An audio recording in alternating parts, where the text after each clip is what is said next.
Ladies and gentlemen, welcome to Islamabad, the second most beautiful capital in the world.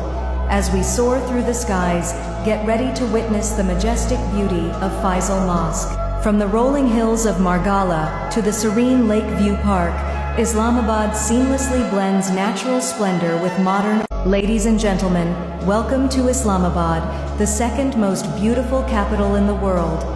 As we soar through the skies, get ready to witness the majestic beauty of Faisal Mosque. From the rolling hills of Margala to the serene Lake View Park, Islamabad seamlessly blends natural splendor with modern architecture.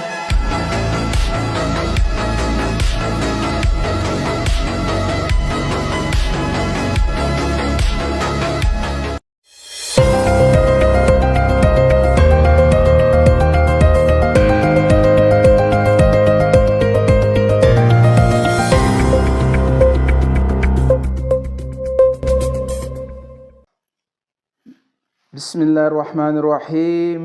السلام علیکم ناظرین اکرام، آج منگل کا دن ہے اور ہمارا بہترین اور میرا اپنا ذاتی پسندیدہ پروگرام ہے میں اور میرا وطن۔ جیسا کہ ابھی آپ نے ویڈیو دیکھی ہے کہ ہمارا وطن کتنا پیارا ہے، کتنا خوبصورت ہے، اور ہم جو ہے نا لوگوں کے پروپیگنڈے میں آ کے اپنے وطن کے بارے میں کیا کیا باتیں کرتے رہتے ہیں۔ اور چونکہ ہمارا پروگرام ہے مثبت کردار کو ہر آدمی کے اندر اجاگر کرنا، تو ہمارے وطن میں، ہمارے پاکستان کے بہت سارے مثبت کردار ہیں۔ ابھی یعنی پوری دنیا کے اندر، جیسے ہمارے مہمان ابھی ڈاکٹر ذاکر نائک صاحب آئے ہوئے تھے، تو یہ بات ہمیں چونکہ اندر پاکستان کے اندر رہ رہے ہیں اور ہمیں بہت ساری سوشل میڈیا کے ذریعے نا پروپیگنڈا جو ہے نا وہ بہت تیز ہوتا ہے۔ آپ کو پتہ ہی، ابھی حال ہی میں یہ جو میں بھی اس سے بہت متاثر ہو گیا تھا، وہ لڑکی کا واقعہ جو ہوا وہ سب جھوٹ تھا بنیادی طور پہ۔ ایسے ہی پاکستان کے بارے میں منفی پروپیگنڈوں نے سوشل میڈیا پر ہمارے دشمن ممالک کی طرف سے یہ خاص طور پر یہ پاکستان کو کمزور کرنے کے لیے منفی پروپیگنڈے چالو کیے جاتے ہیں۔ جیسا کہ میں شروع میں ایک پروگرام کے اندر ایک واقعہ پہلے بھی سنا چکا ہوں، ابھی آج دوبارہ اس کو سناتا ہوں۔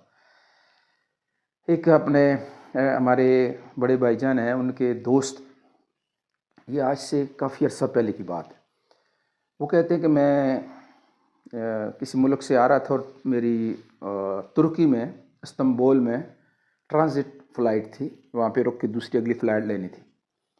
تو میں ادھر ایک جگہ تھوڑا سٹے اوور تھا، تو میں باہر ادھر ترکی استنبول میں باہر نکلا ہوا تھا، ایک ہوٹل پہ بیٹھا ہوا تھا، تو ایک نوجوان پاکستانی تھا، وہ میرے پاس آ کے بیٹھ گیا۔ میں نے پوچھا اس سے کہ بھئی حال وال پوچھا، وہ کہتا ہے جی میں اس طرح ہے کہ میں ابھی گریجویشن کی ہے اور ترکی آیا ہوں، یہاں سے آگے یورپ کے کسی ملک میں جانا چاہتا ہوں، تو آپ کو کچھ پتہ ہے کیسے یہاں سے جایا جا سکتا ہے، کیا کیا جا سکتا ہے؟ بہرحال اس نے کوئی بات چیت مجھ سے کر ہی رہا تھا، اتنے میں سائڈ والی ایک ٹیبل کے اوپر ایک انگریز آ کے گورا بیٹھا، وہ غالباً امریکن تھا اس طرح۔ بہرحال یہ مجھے کہتا ہے جی ٹھہرے ٹھہرے میں ذرا اس گورے سے جا کے نا تھوڑی سی معلومات لے لوں، شاید اسے کو پتہ ہو۔ میں اپنی ٹیبل پہ بیٹھا ہوا تھا، تو وہ پاکستانی نوجوان جا کے اس سے بات کرتا ہے کہ میں اس طرح جو ہے یورپ جاتا ہوں، جانا چاہتا ہوں اور اس طرح آگے جانا چاہتا ہوں، تو مجھے کوئی راستہ بتائیں۔ تو وہ مجھے پوچھتا ہے کیوں تم ایسا کیوں کرنا چاہتے ہو؟ اس نے کہا جی کہ ہمارے ملک کے حالات ٹھیک نہیں ہیں، ہمارا اس طرح ہے، مسئلہ ہے اس طرح، میں اس لیے یورپ میں جانا چاہتا ہوں۔ تو وہ اپنے ملک کی، اس نے پاکستان کی کچھ اس طرح کی برائیاں کی کہ مجھے برداشت نہیں ہوا، تو کہتے میں اٹھ کے ان کی ٹیبل پہ چلا گیا۔ میں نے کہا یہ جو بندہ کہہ رہا ہے کہ ہمارے پاکستان میں اس طرح مسئلہ ہے، تو میں تمہیں ذرا تمہارے سامنے اس کو موازنہ کر کے بتانا چاہتا ہوں۔ میں نے اس سے پوچھا کہ تم گھر میں کتنے بندے ہو؟ انگریز سے پوچھا۔ وہ کہتا ہے ہم 3 لوگ ہیں، میری سسٹر ہے، میری والدہ ہے غالباً، اور میں ہوں۔ اس نے کہا گھر میں سے تم میں سے کتنے لوگ کام کرتے ہو؟ اس نے کہا جی ہم صرف جو ہے نا ہم تینوں کام کرتے ہیں، میری والدہ فلانا کام کرتی ہے، سسٹر میری فلانا کام کرتی ہے، میں فلانی جگہ جاب کرتا ہوں۔ پھر میں نے کہا اس سے ذرا انگلش میں نے کہا بات کی. میں نے اس سے پوچھا کہ تم گھر میں کتنے آدمی؟ اس نے کہا جی ہم 6-7 آدمی ہیں. میں ہوں, میرا والد ہے, والدہ ہے, باقی بہنیں ہیں اور بھائی ہیں. تو میں نے کہا تم میں سے گھر میں سے کتنے لوگ جاب کرتے ہو, کتنے لوگ کام کرتے ہو؟ وہ کہتا ہے جی صرف والد صاحب کام کرتے ہیں, باقی تو میں ابھی پڑھ لکھ کے فارغ ہوا ہوں. اور میں نے کہا تمہاری امی کوئی کام کرتی ہے؟ تو غصے میں آ گیا, نہیں جی ہماری امی پاکستان کا آپ کو پتہ نہیں کدھر کا. میں نے کہا تمہاری بہنیں کوئی کام کرتی ہیں؟ کہتے ہیں نہیں جی کچھ نہیں, ہمارے والد صاحب صرف کمائی کرتے ہیں. میں نے کہا جی یہ اس کے والد صاحب جو ہیں وہ ایک آدمی کمائی کرتا ہے اور یہ 7 آدمی جو ہے گھر کے اس سے پلتے ہیں. اور ابھی یہ ہمارے پاکستان میں ایجوکیشن فری نہیں ہے, اس کو تعلیم بھی والد نے دلائی ہے, اور ابھی یہ پیسے بھی لے کر والد کے آیا ہوا ہے یہاں پہ اور آگے جانے کے لیے. کیوں بھائی ایسا ہی ہے؟ اس نے کہا جی بالکل ایسا ہی ہے. پھر میں نے اسے بتایا ساری باتیں. میں نے کہا جی یہ پاکستان کا یہ حال ہے.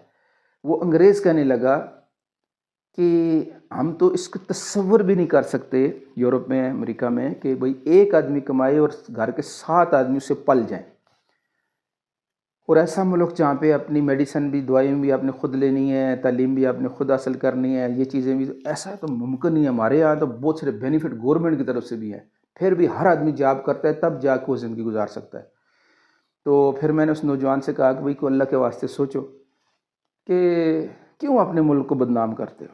وہ انگریز کہنے لگا واللہ یہ آپ کا جو ملک ہے نا بڑا خوشحال ملک ہے. میں تو ابھی سن کے حیران ہو گیا کہ ایک آدمی کمائی کرے اور سارے گھر کے افراد پلیں. تو الحمدللہ الحمدللہ الحمدللہ جیسا بھی ہے اپنے وطن کے اوپر وطن کے پیار کریں, وطن کے اوپر ناز کریں, ٹھیک ہے جی. اور اس کو برا بلا نہ کہا کریں, خوبیاں تلاش کریں, برائیاں تلاش نہ کریں. شہد کی مکھی جو ہوتی ہے پھولوں پہ جاتی ہے, اور گندی مکھی برائیاں.